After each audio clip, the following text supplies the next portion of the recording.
Hello, Michael Wisner here. Welcome to our webinar on toxins in our world and what we can do about it for our health. And today is a pretty much in-depth one, and that has to do with food, because everybody's concerned about food. Many of us are living at home all the time right now, and eating food becomes a real big part of our life. So I'm going to take my time with it. But let's just talk about food we always hear you are what you eat, and that's literally and figuratively true. Let's talk about food from the point of our seminars that we've been doing, and that is from a toxicology or a toxins point of view. Food is probably one of our biggest sources of toxic exposure, second only maybe to air. And the major source of toxic exposure in food, not all, is from pesticides and herbicides that are sprayed on our food. And many of you know that. But what you might not know is, for instance, like the average beef or pork hot dog, the average one, has 7 cancer-causing chemicals in it. We know that people who eat red meat on a regular basis, I'm probably non-organic red meat, the study was done in the British Medical Journal, but who eat red meat regularly, like 3-4 times a week, have an average lifespan of 12% less than people who don't eat red meat. I'm not trying to condemn all of you that like a hamburger. And we'll talk about that, but that's the facts. We know that the current commercial red meat that many people eat at fast food restaurants and so forth, if you eat it often, it will shorten your life. And one of the ways it shortens our life is by cancer and obviously heart disease. So it's a real problem. So let's talk about that. Okay, so let's give you an example. Let's take a pound of regular ground beef and a pound of peaches that have been sprayed with pesticides. What do you think has more chemicals in it? If you guessed the peaches, you're wrong. The ground beef can have anywhere up to 500 times more toxins than the peaches. And there's a simple fact of biology for this. Cows, animals, chickens, pigs, when they eat, they absorb what they eat, and they can accumulate in their body pesticides that are in the foods that they eat. And those get passed through to us. So cows, chickens, pigs, turkeys are what we call in toxicology bioconcentrators. So let me give you a real simple explanation of that. If you're eating a man-made pesticide, if you are, or an animal is, that's on our food, and for the animals, their grain, their livestock feed. When they eat this food, they can't break down the man-made pesticide.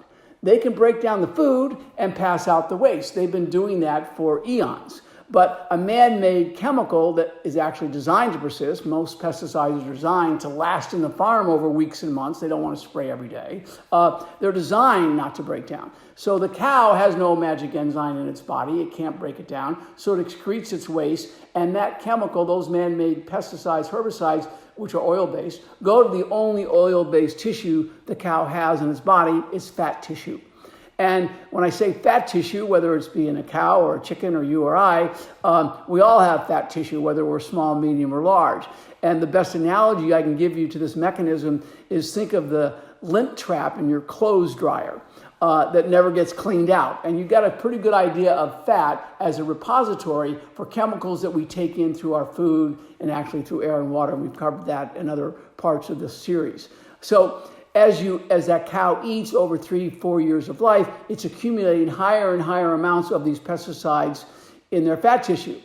A peach has no fat tissue. So you spray it with pesticides, it doesn't bioconcentrate them, okay?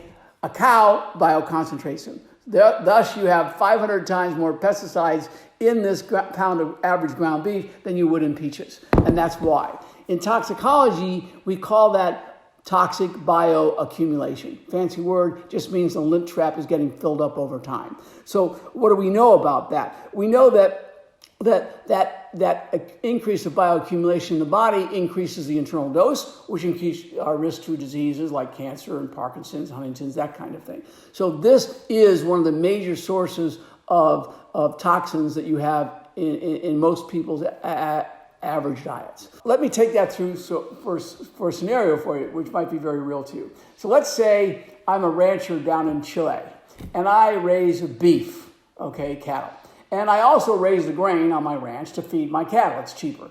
And I buy pesticides from chemical companies up in the U.S. for the most part, and I spray those pesticides on the grain so the bugs don't eat the grain, just like the way most people spray pesticides on crops. Okay, and so then I harvest that grain and I feed it to my cows, and the cows eat that grain, break down the food, absorb the nutrients, pass out the waste, but they can't break down the pesticide. So it goes, as I said, into their fat tissue. So I raise that cow for 4 years, and I slaughter it, and I ship that beef. And so you eat it, we eat it at Burger King, Wendy's, or McDonald's.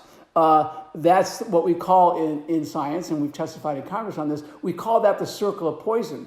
Because obviously, many of the pesticides that are being used in South America, Central America, Asia, many of them are banned in the U.S., but are not banned in those countries. And so some of the worst pesticides, we're getting back in a circle of poison, we're eating them. Okay, and there's been a growing movement, and hopefully it succeeds, to ban the export of pesticides from the United States that are banned in our own country to third world countries. It's sort of bad.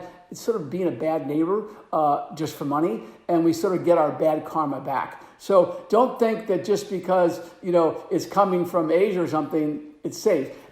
We know for a fact that the Food and Drug Administration, the U.S. ag agencies, cannot monitor all the imports that are coming in from Asia and China and South America, Africa. So that's another source of problem.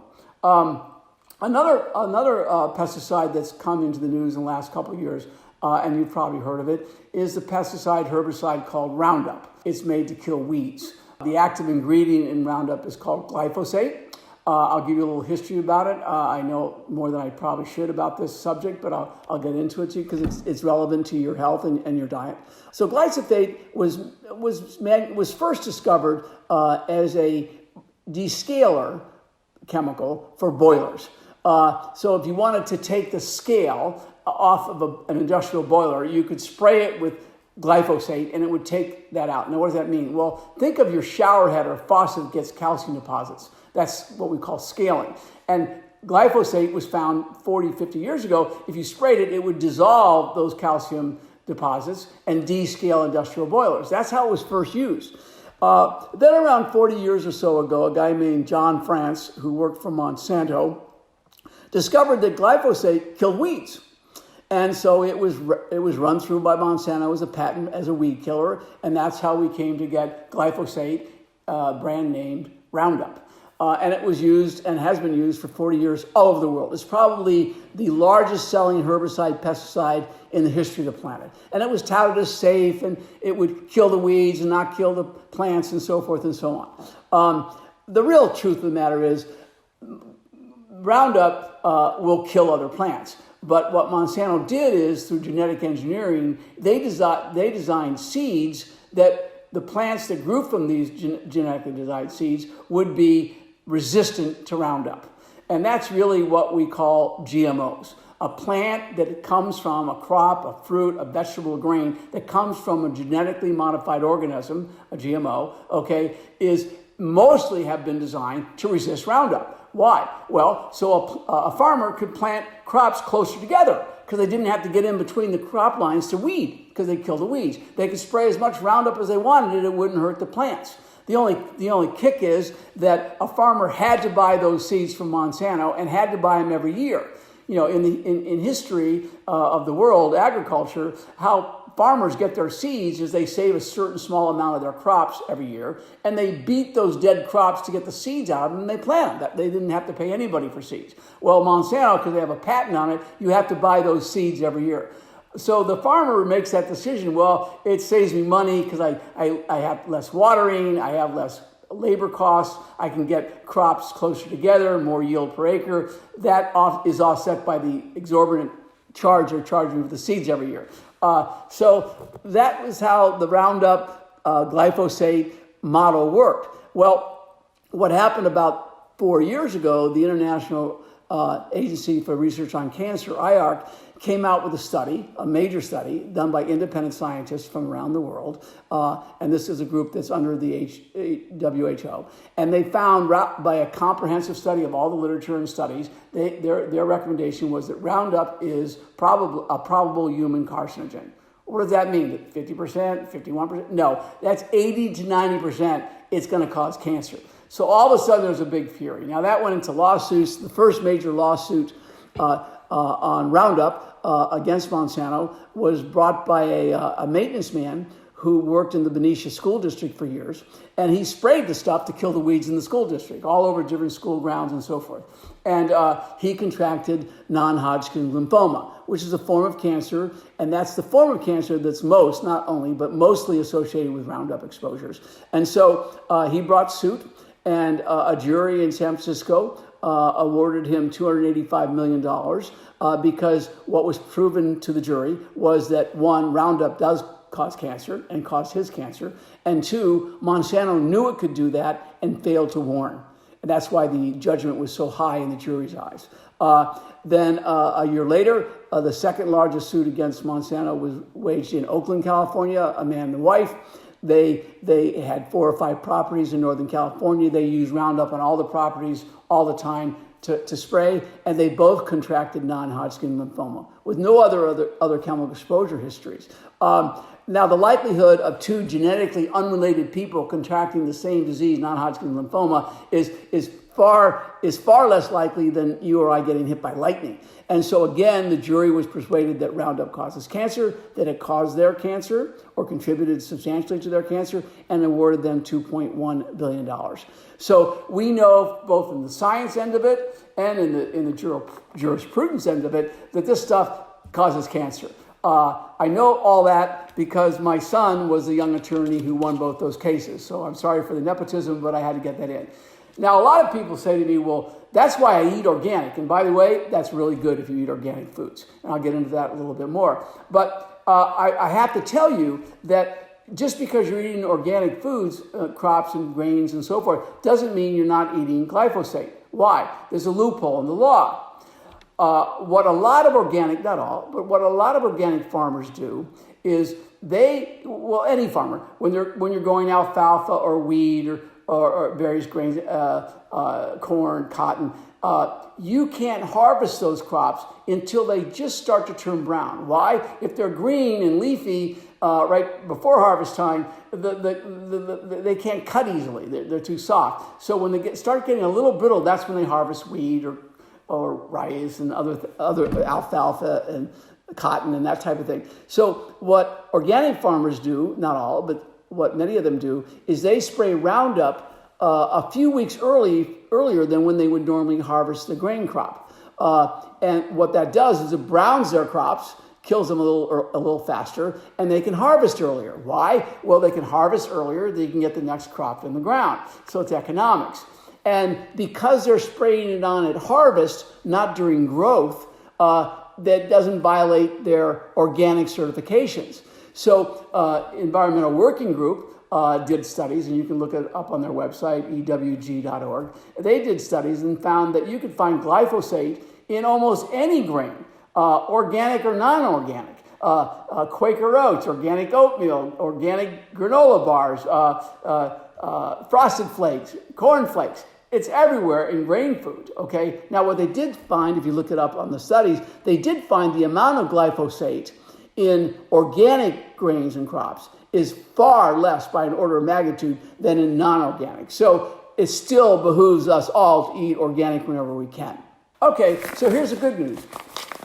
Here's an organic oatmeal that you can buy. It's made by a company called 1 Degree, okay? And this is certified glyphosate-free, has no glyphosate in it. It's organic. And so you can find these kind of grains. If you look online, go to 1 Degree, and you'll find this kind of cereal and grains and so forth that are certified as glyphosate-free. One of my pet peeves is you have the apple. Now, this apple, you go to the grocery store often, they have this sort of waxy film on them, you go, that's waxy. Cucumbers have the same thing. You go, what's that waxy stuff on it? Well, let me tell you what it is. It's shellac and petrochemicals, okay? And they get away with applying to it because they apply that to cucumbers, actually to strawberries. You don't see it as easy on strawberries, to oranges. They apply it to a lot of our fruits as a preservative. That shellac and petrochemicals fight fungus growing, and so it extends the shelf life of this fruit in the grocery store. Okay, and it's applied post-harvest, so it doesn't violate any ag rules. So they harvest all these apples and they put them to a bin and they put them through this machine that puts that wax on them, and now they're going to last longer. Now, most people don't know is there's a federal health regulation that states that if you are selling at point of sale in a grocery store, supermarket, if you're selling fruits and vegetables that have been waxed, you must display a sign at where the fruits and vegetables are that tell you that they've been waxed. Why? Well, if I want to eat shellac versus not shellac, I'd sort of like the choice, right? And that's why the law requires, the federal law says, that failure for a retailer to do that can be up to a $1,000 fine per day, and there's actually a jail sentence that can be imposed. Now, when you think about that, what signs do you see? Never. I remember years ago when I first discovered this, and I was writing my book, Living Healthy in a Toxic World. I was living down in Malibu, so I called. I called, and then I went to see the local manager of the major chain grocery store, and I said, "Hey, here's the law. Why aren't you displaying the sign?" "Oh, I didn't know. Well, here's the law." And so about 2 weeks later, and I did a couple TV shows about this, and about 2 weeks later, I went into grocery stores and they were displaying the sign. Well, I can't bitch and moan and scream at every grocery store, so months later I move and so forth. They don't display them anymore. But that is the law. I remember I called the county health department in Los Angeles and said, "Why aren't you enforcing it?" And say, "Well, it's really the state's job." So I called the state and they said, "Yeah, it's really not our job, it's the county job." So I called the county back and they said, "Yeah, well, we only have one inspector for the entire county, they can't do it." So it's just a law that isn't enforced. So what do I recommend you do? Well, if you buy fruits and vegetables that are non-organic and that have been waxed, they have a waxy film on it, you're going to have to use a natural soap and hot water, and you have to scrub the stuff off. Better, buy organic fruits and vegetables that aren't treated with wax and shellac and petrochemicals. But that's an important thing to do because the shellac and petrochemicals, they can cause disease. So that's a little tip on wax and fruits and vegetables. Fish. Okay. I could do probably a whole part on just fish, but let me give you the simple toxicology point of view. I think you're generally safer with ocean fish than with freshwater fish. And there's a simple logical reason for that. The ocean is a huger body of water than lakes or rivers or streams. And so there's a larger ability to dilute the contamination than you have in a river or a lake. Okay, so typically, for instance, if you look at a catfish caught in the Mississippi River, okay, versus a salmon caught in the wild in Alaska in the ocean, there's no comparison. That catfish is going to have in its fatty and oily tissue a lot of chemicals, particularly in the Mississippi River where you have so many petrochemical companies that line it. So not something you want to eat. So you're safer in general with ocean caught fish than fresh caught fish. People ask me often about, what about farm-raised fish, whether freshwater or ocean fish? And I'm really leery about farm-raised fish because if you go to one of these farms where they raise fish, they're disgusting. The fish are too close. There's not enough oxygen in the water. They get infections. They feed them antibiotics. I mean, it's just like the water version of so many of the cattle ranches and farms that we see them feeding livestock in. And so now there is a growing effort where they go out way deep in the ocean and they create these huge spheres, open spheres in the open ocean, and they anchor them and they raise fish in the wild. Those are probably safer, but generally my recommendation is ocean caught is better than freshwater fish as a general rule of thumb. Next, there's certain fish that have been documented that have high amounts of mercury in them. And why? Mercury tends to be oily, so when it gets into a fish in the environment, it can go into their oil. And fish have fatty tissue just like humans or cows or goats. And what happens with sort of the irony of this is the fish fat, fish oil, actually, because of its molecular construction, is actually good for you. Fish oil not unlike olive oil, tends to break down longer chains of fat. So it actually gives you a good source of good fat as opposed to bad fats, which I'll talk about a little bit further.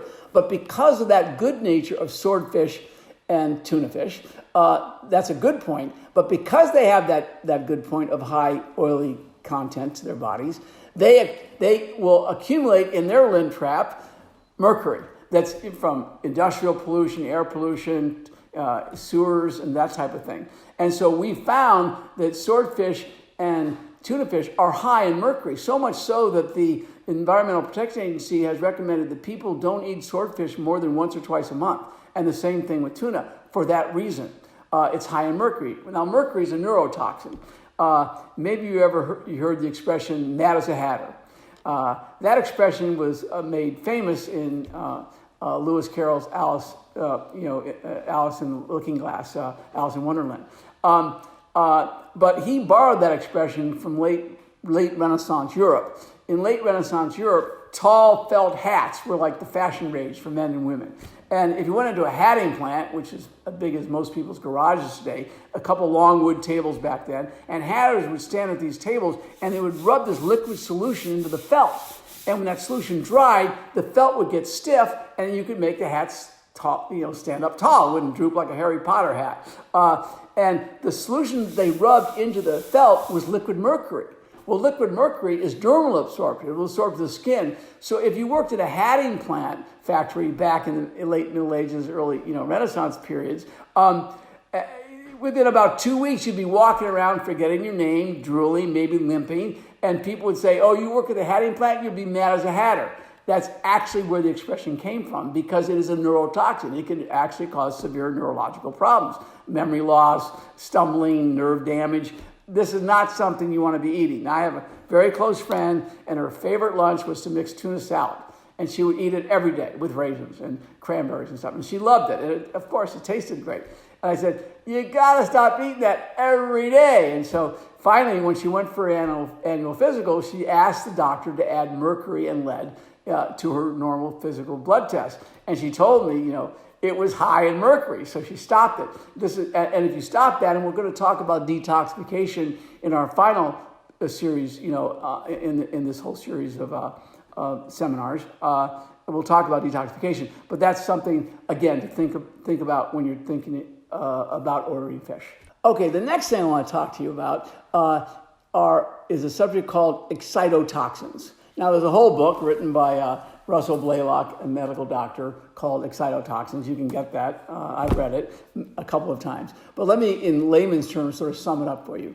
Excitotoxins are basically certain amino acids that are fine at very low levels in the body, but if we get too much of them in the body, they overexcite our nerve endings to such a degree that overexcitement can actually kill nerves. So excitotoxins. So to such a degree that it actually can cause some neuropathy, meaning nerve death. And there's two that are in our diet that really concern me and should concern you. Many of you have heard of MSG, monosodium glutamate. Monosodium glutamate is an excitotoxin. If you ever went out to a Chinese restaurant, I've had this happen many times with friends, and they use a lot of MSG. Well, they use it as a flavor enhancer. It tends to bring out flavors. And they overuse it. So you come out of a Chinese restaurant and somebody goes, "God, I feel sort of like flushed. I feel like I'm getting a rash, or I feel a little bit heat. And that's excitotoxin. That's a manifestation of it. So monosodium glutamate, many of you, are looking at labels and you're looking for stuff that says MSG free. And that's why it's an excitotoxin. Now, what you don't know, most likely, I've written about this in one of my books, and Blaylock covers it in excitotoxin. There's many code words that really are code words for MSG that you don't know. And one of the ones you'll find on almost all processed food labels. If you look and read labels, I read a lot of labels, but look on the next time you're looking at certain foods and look on the food label. If you see hydrolyzed vegetable protein, and you'll see that when you start looking, you're going to say, "God, this stuff is almost in everything except natural foods," right? That is monosodium glutamate. So I don't care if it says MSG, if it says hydrolyzed vegetable protein, no. This is an excitotoxin. You do not want to be eating that. Now, you're probably going to go and check your favorite kind of potato chips or cookies or something, and it's going to say hydrolyzed vegetable protein. Well, stop eating it. It's not good for you. Now, you can go to like Whole Foods or a natural food store, and you can find those same kind of foods that don't have hydrolyzed vegetable protein. So just read the labels. Really good to reduce your content of that. All right, so here's another excitotoxin, which I'm very concerned about. It's this stuff, Equal or Nutrasweet. Interesting enough, it was first made and marketed by Monsanto, who gave us glyphosate, who gave us DDT. I could do a whole little thing on Monsanto. But I did some research on this and wrote a whole chapter in my book. I remember when I sent my book years ago to my editor in New York, she called me up and said, "You're going to say all this stuff about Nutrasweet, Michael? You're going to get sued or shot or both." And I said, "Hey, look at all the bibliography. I gave you all the scientific references. It's all documented." And so she read them and she called me up and said, "Okay, I'm not changing a word in that chapter, and I'm never drinking that stuff again." And because what I wrote in the chapter was true. And what I say, and I'll just give you a summary, is basically when you consume aspartame, Nutrasweet, okay, in a Diet Coke, Nutrasweet breaks down into a couple of different things in the body, but one of the things it breaks down into is formaldehyde. That's a carcinogen. This is not something you want kids to be eating in their popsicle or their juices or their diet sodas. The other thing is, every major study has shown that people who use artificial sweeteners like Nutrasweet, on the average, gain weight. They don't lose weight. And why is that? Well, the best synopsis I could get from the literature is it sort of acclimates. They're eating Diet Coke, diet this. They're eating so much stuff with Nutrasweet in it. It acclimates their taste towards sweet. And of course, everything doesn't have Nutrasweet in it, so they're eating actually more pounds per sugar per year than someone who doesn't eat Nutrasweet because they've become so acclimated to everything tasting sweet. So it doesn't make you thinner. You gain weight. And it's a toxin like formaldehyde, and it is an excitotoxin which can cause nerve damage. I mean, there's documented symptoms of people who drink a lot of Nutrasweet, in their foods and so forth, of seizures, of headaches, of neurological problems. So this is not some safe chemical. You might say, how did this ever get through the FDA approval?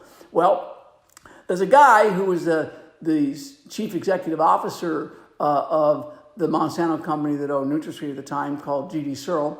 And to this day, he brags on public camera, when I was head of Monsanto, G.D. Searle, I got Nutrasweet through the FDA approval faster than any food additive in history. To him, it's a badge of honor. And by the way, that's true. His statement is true. His name is Donald Rumsfeld.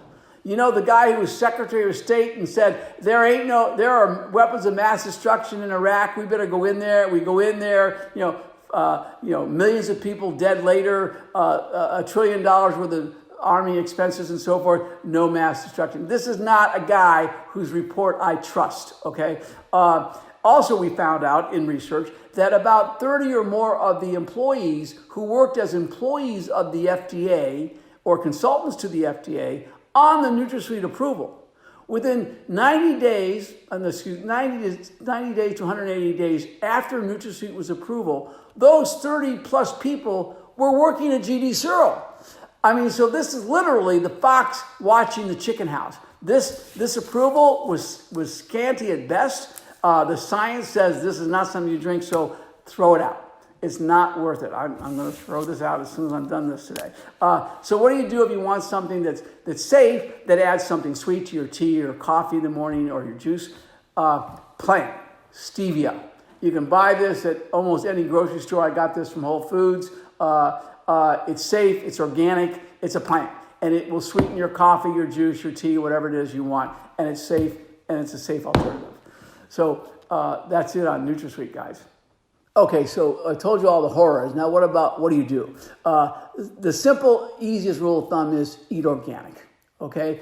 We know there's some holes in that, but it's a heck of a lot safer by an order of magnitude than non-organic, okay? That's simple thing you can do. Also, it's good to buy locally. If you're buying from your local farmer's market where you know the source, the farm that grew it, you know that it hasn't been sprayed with pesticides, and you also know it's not imported from Mexico or Asia or South Africa, where we don't have our environmental laws in place, as I mentioned earlier. So, buy locally. Good idea, good for the economy, good for you, good for your health. So those are two things you can do.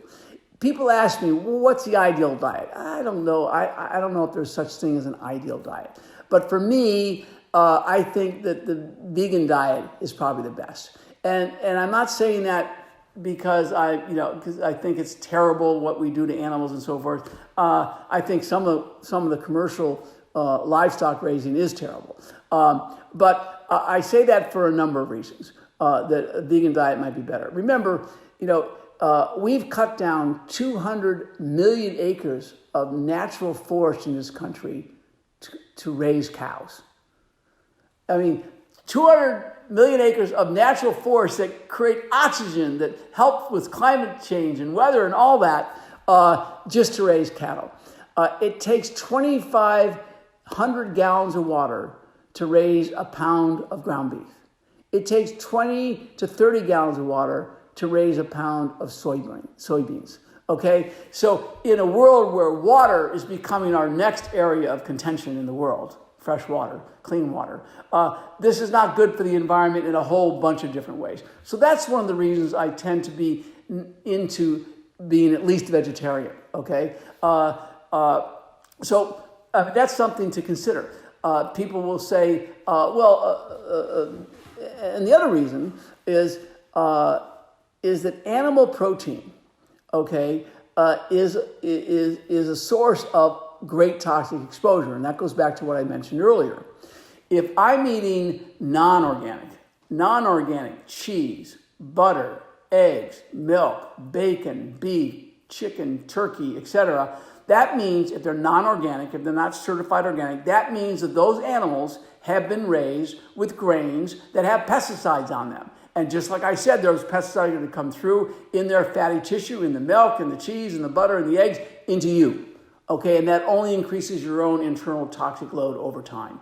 Okay, so I really stress, if you're going to eat animal proteins at all, okay, if you're not vegan, then buy organic sources of animal protein, cheese, butter, eggs, milk, because that alleviates that problem.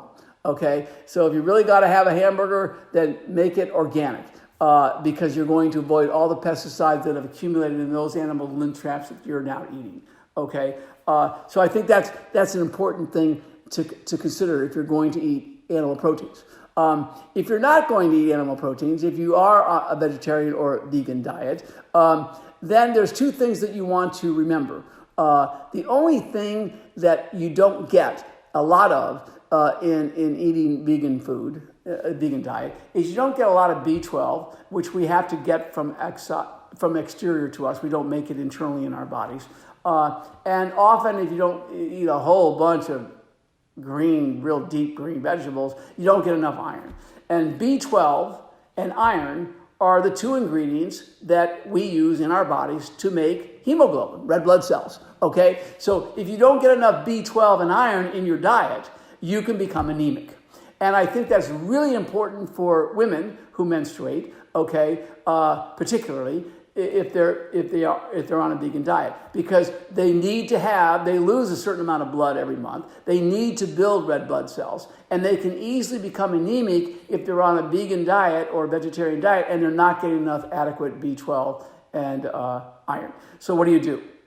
Okay, so you go to the store and you buy B12 and you take B12. I take it every day. And if you need iron, you buy organic blackstrap molasses. You take a little capful of that every day. You got plenty of iron in it, okay? You can use it to cook with, and maybe you want to sweeten your tea with it, but it's a great source of iron and a simple organic way to avoid that problem if you're on a vegan or vegetarian diet. So that's why I tend to lean toward vegan diet. I'm not making a moral pronouncement particularly, I'm making a health pronouncement. I think it's better for you. There's a great video that you can find, I think, on YouTube called The Game Changers.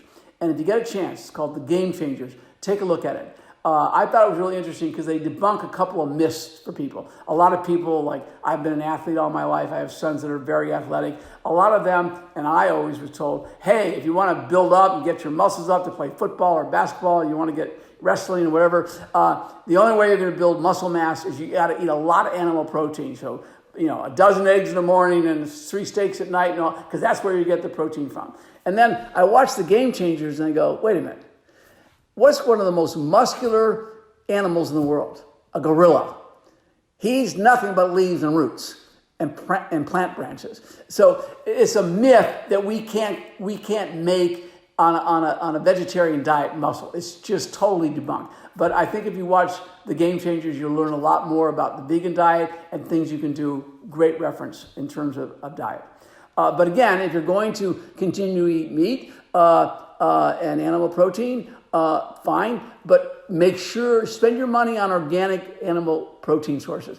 I'm actually more interested in you buying organic animal source proteins than spending your money on organic fruits or vegetables. Because if you got a limited budget, I'd rather you spend the money for if you're going to eat organic, if you're going to eat animal protein sources, cheese, milk, butter, eggs, meat, and so forth. I'd rather them be organic. So spend your money and your attention there because, like I said, the fruits and vegetables, they don't have a lint trap. They don't have fat that they accumulate this stuff over time. The animals do. Okay. And that brings us to fats. There's good fats and bad fats. And we could do a whole piece on that. But just a simple fact of the matter in science is this. Bad fats are long chains. Fat, for instance, people start talking about fat tissue. There isn't any such thing as a fat cell. Fat is molecular. It's not cellular. You'll find it in cells, but it itself, fat, is molecular. It's not cellular. And fat exists in molecules. And long chains of molecules, are what fats are. So elongated chains, and the longer the chain of molecules of fat, the harder it is for the body to break down. So you have long chains of fat. I'll give you an example of long chains of fat. Kentucky Fried Chicken, grease-fried shrimp, grease-fried French fries. When you cook fats, when you heat fats, it elongates them, okay? And so if you eat a lot of these elongated fats, and many of them are called trans fats, the body can't break them down, and it jacks up your cholesterol, it clogs your arteries and veins, it does all sorts of bad stuff to your body. So those are bad fats. Good fats, like olive oil, like evening primrose oil, they are fish oil, they're short-chain fats. The short-chain fats actually, when you take them in, help break the long-chain fats down. So they're actually good for your cholesterol, good for your heart. They did studies years ago, which is where I think subsequently the Mediterranean diet fad came out from. They did studies and they looked at people who lived in the Mediterranean, actually lived in Italy and the Mediterranean, southern Spain and so forth, and they looked at their diets and they ate plenty of fish and meats and so forth. They ate a lot of fruits and vegetables in the Mediterranean. But the one thing that was in common with them is they had a much lower incidence of cardiac disease than when they compared them to other diets like in England or in the US. And the difference was the fats. They were eating a lot of fish oil, a lot of olive oil, not a lot of fat, fat fried and lard and, cooking oil, lesson oil, and that kind of stuff. So really good idea. There are good fats and bad fats. If you add those to your diet, it's good for your heart, it's good for your health. I know I covered a lot. The last thing I'll cover is refined carbohydrates and sugars. I think the plague of the Western diet was when we discovered cane sugar in Cuba back in the 1400s. And we exported that to Europe, and then we imported it back, and we have it in the US. And so much of the diet today, if you go to McDonald's, are refined carbs. That means carbs that have been beaten down and so forth and made into bread and French and dough and so forth, and sugars. And so refined carbs, white bread, white pasta that's not whole grain, non-whole grain, sources of carbs, and sugar are, I think, the two major reasons we see the increase in obesity and diabetes in this country. It's plaguing man. And it's sad because it's almost a socio-economic problem, because you can buy a lot of protein and a lot of refined carbs at fast food restaurants inexpensively, okay? It's a little more expensive to buy healthier foods in grocery stores and cook them. And so the convenience of it, the sugar, the salt, the carbs, which attract our taste, is really plagued an entire generation in our country in terms of their diet. So reduce the sugars, refined sugars, reduce the refined carbs. It's good for your waistline, it's good for your heart, and it's a lot less toxic. So that said, I covered a bunch of resources. I wanted to go over them. So there's Excitotoxins. You can read this. A friend of mine wrote this book years ago, Diet for a Poisoned Planet. This is a great source by David Steinman. This book gives you actual by fish type, by vegetable type, by animal protein type, what's safer, what's not safer, based from a toxicology point of view. An amazing book, amazing resource. David and I went on to write the book, Living Healthy in a Toxic World, by myself and David Steinman, the author of Diet for a Poisoned Planet. And it went to 3 printings. And I don't think it's gone to a 4th printing, but you can probably find it on Amazon. It's called Living Healthy in a Toxic World. Those are great resources when you're thinking about what's safe to eat, what's the best thing in my diet. So have a great meal, have a great diet, and I'll see you at our next part. Thanks.